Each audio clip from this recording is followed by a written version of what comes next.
Welcome back to our channel. आज आम चतुर्थ श्रेणीर साहित्य कलिका यही बहीटीर संध्या विषयटी को पढ़ा।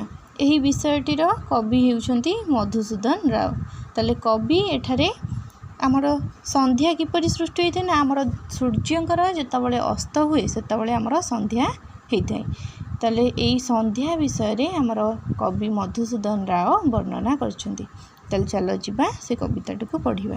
प्रथम आमको कहगला जे अस्त हेले दिनमणि हेला दिन शेष आसई रजनी राणी धरी कला बेश। ताले एठारे कोन कह जाईछि ना आमर दिनमणि अर्थ कोन ना सूर्य। सूर्य जेतबेले अस्त हुअंती आमर कोन होइथे ना दिनर शेष होइथे, दिनटी आमर परिसमाप्ति घटिथे। आसई रजनी राणी धरी कला बेश तापर कौन हुए ना आमर रजनी अर्थ कौन ना रात्रि आमर कला बेश धरी रात्रिटा आमर कौन होते कला होते। ताले एठी कवि वर्णना करी से कहिसेंती जे रजनी राणी आमर रात्रि कौन करे ना कला बेश धारण करिकी आसी थाए। संध्या हेला बोली पक्षी गण राब देई जेझा बासे करंती गबन। ताले पिला माने तुम जानथबो जेतबेले संध्या आमर सृष्टि हुए कौन हुंती ना आमर पक्षी माने राब देकी विभिन्न प्रकार पक्षी निज निजर जो आवाज बाहर करती से राब देकी से माने कौन करती ना निज निज घर को गमन करिथांती। तापर आमको कहगला जे धूली उड़ाइण दांडे करी हंबा रड़ी जाउछंती गोरुपल गोठरू बाहुड़ी। ताले जेतबेले संध्या आमर आसी जाए सेतबेले कौन करती ना आमर गोरु पल माने गोरु गोठरू कौन हुंती ना गला बेले से माने जेतबेले दांडे जाती सेतबेले कौन हुए ना दांड धूली उड़ी थाए आउ से माने हंबा रडी छाड़ी थांती।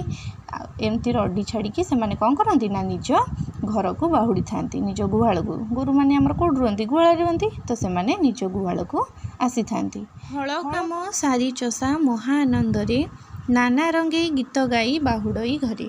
ताले कौन हुए ना जेतबेले संध्या आमर आसी थाए दिन तमाम आमर कौन ना कृषक बिलरे चाष करी तापरे संध्या हला बेलू सी कौन करे ना महा आनंद रे गीत गाई गाई घर को बाहुड़ी थाए। तापरे कहगला जे चाहू चाहू अंधकार घोटई गगन आबरई जलस्थल पर्वत कानन। ताले कौन कहगला एठी ना चाहू चाहू अंधकार घोटई गगन जेतबेले आमर सूर्य अस्त हो जाइए सेतबेले आमे देखु देखु आमर कौन हो जाए ना आमर आकाश रे गगनर अर्थ कौन ना आकाश आकाश रे आमर कौन हुए ना अंधकार माड़ी आसे आबरई जलस्थल पर्वत कानन सबुआड़े आमर अंधकार देखा जाए जलरे स्थल पर्वत कानन कानन माने कौन ना बण बा जंगल। ताले सबु स्थान रे आमर कौन होते ना अंधकारमय सृष्टि हो जाए जेतबेले आमर सूर्य अस्त हुए आउ संध्या आसी थाए। रत्न दीपावली प्राय तारा कोटी कोटी जलुछंती आकाश रे होई गोटी गोटी। तापले कौन हुए ना संध्या परे आमर रात्रि आसी थाए जेतबेले रात्रि आसी जाए आमर कौन हुए ना रत्न भलिया दीपावली प्राय तारा गोटी गोटी आम आकाश रे कौन हुंती ना रत्न परी तारा माने कौन हुंती ना मिंजी मिंजी होइकी जलुथुवार आमको देखा जाती। यापर कहगला भांगी जाई अच्छी एबे दिवस गहल नाही आउ ए भुवने जीवन चहल।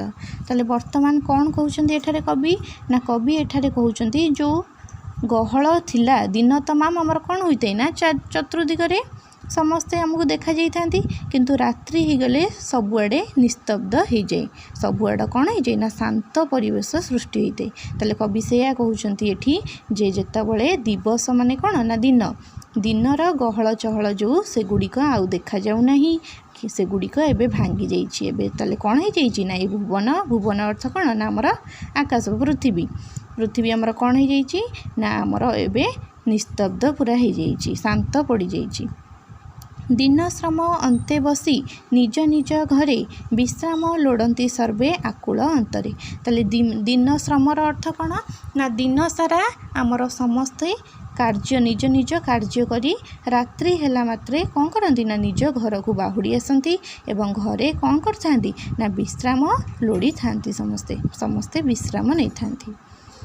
धीरे आसुअछि निद्रा नर नारी गण ताहार परसे एबे मुदिबे नयन। तापरे कौन होउछि एठारे कवि वर्णना करछन ना हमर फास्ट कवि कहले जे संध्या हैला ସନ୍ଧ୍ୟାରେ ଆମର କ'ଣ ହୁଏ ନା ସବୁ ପଶୁପକ୍ଷୀମାନେ ନିଜ ନିଜ ଘରକୁ ବାହୁଡ଼ି ଥାନ୍ତି। କୃଷକ ମଧ୍ୟ ନିଜର ଚାଷ କାର୍ଯ୍ୟ ସାରି ଘରକୁ ବାହାରିଥାଏ। ତାପରେ ରାତ୍ରି ଆସିଯାଏ। ରାତ୍ରି ଆସିଗଲେ ଆମର ଗଗନରେ କ'ଣ ଦେଖାଯାଆନ୍ତି ନା କୋଟି କୋଟି ତାରା ଦେଖାଯାଆନ୍ତି। ଆଉ ଯେଉଁ ଗହଳ ଚହଳ ଦିନସାରା ଶୁଭୁଥାଏ ସେଗୁଡ଼ିକ ଆଉ ଆମକୁ ଶୁଭେ ନାହିଁ। ଆମର ରାତ୍ରିଟି ପୁରା କ'ଣ ହୁଏ ନା ନିସ୍ତବ୍ଧ ହୋଇଯାଏ।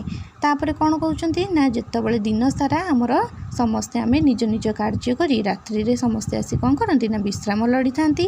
ତାପରେ ଆଉ ଅଧିକ ରାତ୍ରି ହେଇ ଆସିଲେ ନିଦ୍ରାଗଣ ଆମକୁ ଆସିଯାଏ। ନିଦ୍ରା ଆସିଯାଇଥାଏ। ଫଳରେ ଆମେ କ'ଣ କରିଥାଉ ନା ସମସ୍ତେ ମୁଦିବେ ନୟନ ମାନେ କ'ଣ ନା ଆଖି ବନ୍ଦ କରିକି ଆମେ ବିଶ୍ରାମ ଲୋଡ଼ିଥାଉ ମାନେ ଶୋଇଥାଉ। ତାହେଲେ ପିଲାମାନେ ତୁମମାନଙ୍କର ଆଜି ଏଇ ସନ୍ଧ୍ୟା ବିଷୟଟି ପଢ଼ା ହେଇଗଲା। ତୁମେମାନେ ଘରେ ଆଜି କ'ଣ କରିବ ନା ଏଇଗୁଡ଼ିକୁ ସବୁ ପଢ଼ି ନେବ। ଏଇ ଗୀତଟିକୁ ପୁରା ଭଲ ଭାବରେ ମୁଖସ୍ଥ କରିଦେବ।